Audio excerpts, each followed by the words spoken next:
Só que as pessoas começaram a... Muito 880, né? O negócio não é... Não é que é 880. As pessoas começaram a endeusar a democracia sem saber o que ela é. Elas transformaram a democracia num deus. E se você perguntar para as pessoas o que é democracia, elas não sabem te responder. A democracia, ela não é o que você quer que ela seja. A democracia não é justiça, não é, sei lá, qual adjetivo imputem a ela. A democracia, ela é uma palavra criada na antiguidade e ela tem um motivo de ser aquilo que ela é. O que a democracia presume hoje? Só para dar um preâmbulo, rapidamente, pela República de Platão, tá? Na teoria de Platão, a democracia seria uma república, né, que é uma respública corrompida. Então, segundo Platão, você teria 3 tipos de governo. Que seria a monarquia, que seria um governo regido, uma sociedade regida por uma pessoa, que quando bem intencionada seria um rei, né, um monarca. Quando essa pessoa se corrompe, ela se tornaria um tirano. E aí você tem a aristocracia, que seria uma sociedade governada por poucos e bons, que quando corrompidos, quando começam a governar essa sociedade sem consequências, eles se tornam uma oligarquia, né, os oligarcas.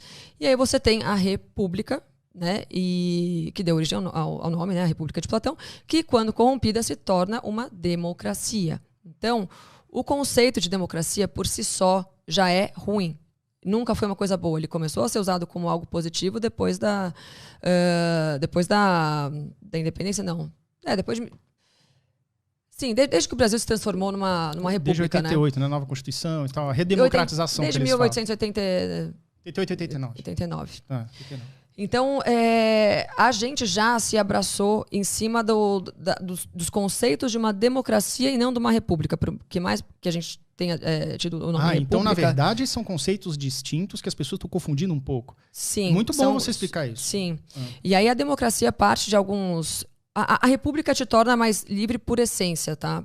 Uma república seria o modelo que a gente tem nos Estados Unidos hoje, que é o voto estrital, que é mais autonomia para os estados, por área, e o presidente ele acaba não tendo um papel tão relevante quanto ele tem no Brasil, por exemplo. Esses 3 poderes, os 3 poderes são uma concepção revolucionária, né, que veio da Revolução Francesa, né, que é o judiciário, o legislativo, o executivo. Isso aí tem uma importância, mas ainda assim dá muita autonomia perto da autonomia que os governadores têm. E aí o governador seria como se fosse um monarca, que rege ali aquela sociedade de acordo com as mudanças, até de acordo com o clima daquela região, de acordo com as necessidades daquela cultura, porque, de novo, os Estados Unidos também é um país enorme, Sim. que tem peculiaridades de acordo com a área que você igual o Brasil, vive. Regionalidade. Perfeito. Né? E aí, por isso que, aí quando você transforma a república numa democracia, que é o que a gente tem aqui, ela vira essa loucura, esse absurdo que a gente vive hoje. E, ao mesmo tempo, o que eu vou completamente contra a democracia, e aí é uma coisa que, quando você explica, as pessoas entendem um pouco o que você estava querendo dizer, é o seguinte: a democracia presume como é que a gente pode falar? Ou seja, a democracia não é boa porque ela está te falando o que você tem que fazer em relação à tua vida e em todos os âmbitos. Então ela vai te falar como você tem que educar teus filhos. A democracia também presume mais Estado. O ideal nisso seria uma anarquia? Eu não consigo imaginar o que seria uma democracia no modelo que a gente espera. Ela é isenção total do Estado, né? E talvez... Aí não. Eu tenho... Existem várias pautas do anarcocapitalismo que eu defendo. Perdão. Liga o ar-condicionado, aperta o botãozinho do silencioso. Você vai apertar o botão de power, gentileza, e bota o silencioso. Coisa de 2 segundos você faz isso. Liga um, depois bota o outro. Senão a gente vai derreter aqui, gente. Foi mal. Vamos lá, Pedro. Eu tenho um pé no libertarianismo, assim. Eu não sei te falar exatamente o que eu defendo hoje. Eu sei que eu odeio a democracia, tá? E aí, muita gente vai recortar esse trecho e fazer, mas tá tudo bem. Mas, enfim, já tô acostumada. Já tô acostumada. Eu odeio a democracia. Agora, o modelo ideal que poderia ser instaurado hoje, eu não sei. Mas o que eu sei é que a democracia não é o ideal. Eu sei que o que eu defendo está muito alinhado com o anarcocapitalismo, mas tem um porém aí que é a questão moral. O anarcocapitalismo defende a isenção do Estado, né, e o livre mercado total. E Isso eu também não sou 100% a favor, porque eu acho que precisa existir um Estado para cuidar da questão da segurança. E qual que é, e aí que entra um outro cancelamento que eu tive um tempo atrás. Qual que é o modelo, até hoje, no Ocidente, que mais se adequou, no Ocidente, imagino que no mundo todo, que mais se adequou ao que eu defendo hoje? Que é você ter um Estado para defender a segurança e autonomia dos como fala? Dos condados, das sociedades locais. Não. Idade Média. Porque na Idade Média você tinha um rei que mais guiava uma questão moral e patriarcal alinhada aos valores cristãos, né, da Igreja Católica. E você tinha a autonomia dos senhores feudais. Né? Então você tinha os feudos, você tinha liberdade total. Então foi uma época onde não existiu escravidão. Né? Então você tinha... inclusive, os senhores feudais, eles...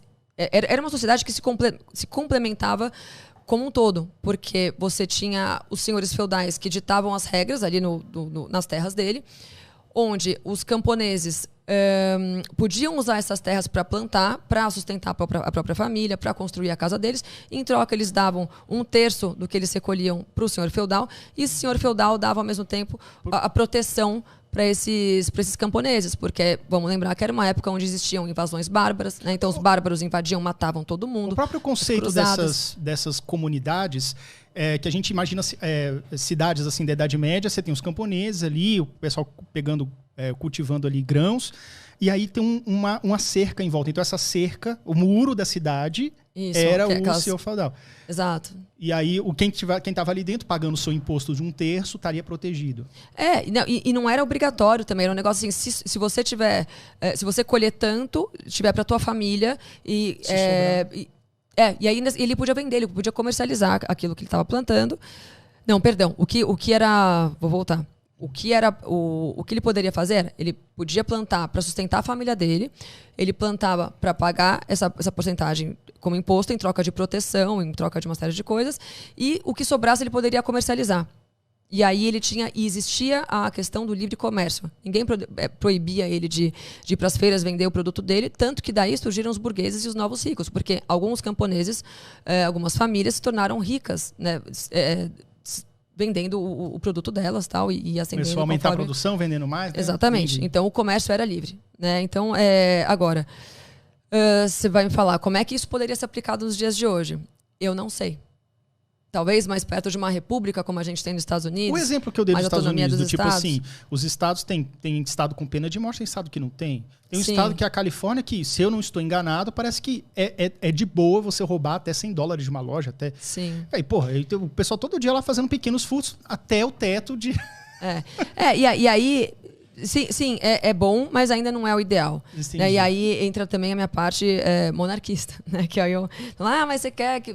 Você fala monarquista, todo mundo acha que você está defendendo um rei com uma coroa de ouro. Exato, com... Né, uma roupa vermelha, assim. Exato. Não, gente, assim, o monarca, você pode ver... É óbvio que sempre existiu gente babaca, né, preenchendo essa posição, mas, normalmente, o que acontece numa boa monarquia, com bons parâmetros morais cristãos, é que essa criança vai estar... Ela vai começar a ser treinada desde muito cedo para adquirir aquela posição. Então ela vai ter pessoas, e ela vai ter uma equipe muito boa que vai ensinar para ela valores morais, valores de fé, valores em relação à administração. Ela vai aprender várias coisas que uma pessoa que um Lula, por exemplo, jamais teria acesso. Você entende? Então essa criança, ela é preparada desde cedo para assumir aquela posição. Chegando lá, se mesmo com tudo isso ela resolve ser um babaca, ele é deposto. E era isso que acontecia na Idade Média. Se um rei começasse a ter atitudes arbitrárias, ele era deposto. As pessoas existia, né, o que a gente chama hoje de plebiscito, as pessoas iam à rua e elas depunham aqueles reis. Ou seja, o rei que fazia merda tinha uma votação ali do tipo assim, cara, eu não quero mais que você seja nosso rei, não quero que você represente mais o nosso reinado. Se ele começasse a passar da linha que ele que ele se predispunha, que a posição dele era predisposta a cumprir, ele era deposto. Então ele tinha esse medo, porque as pessoas vão lembrar que era uma época onde as pessoas eram muito cristãs, muito católicas. Então a régua moral era outra. Então o cara passava um pouco daquilo e ele era deposto. Então ele nem queria passar da régua moral. Entendeu? Para isso, para a questão de gestão, ele tinha os senhores feudais. Então é uma mistura de ancapistão com com idade medieval, assim, que eu defendo, é muito doido. Como é que você vai trazer isso pra hoje? Eu entendi, parece um pouco inviável hoje na nossa situação. Porque é igual o comentário do Renato Mateus aqui. Se contar com a abstenção, nem é ditadura da maioria, já é ditadura dos 35%, 40%. Perfeito, porque a gente ainda tem... perfeito comentário. Porque a gente ainda tem a história do voto por...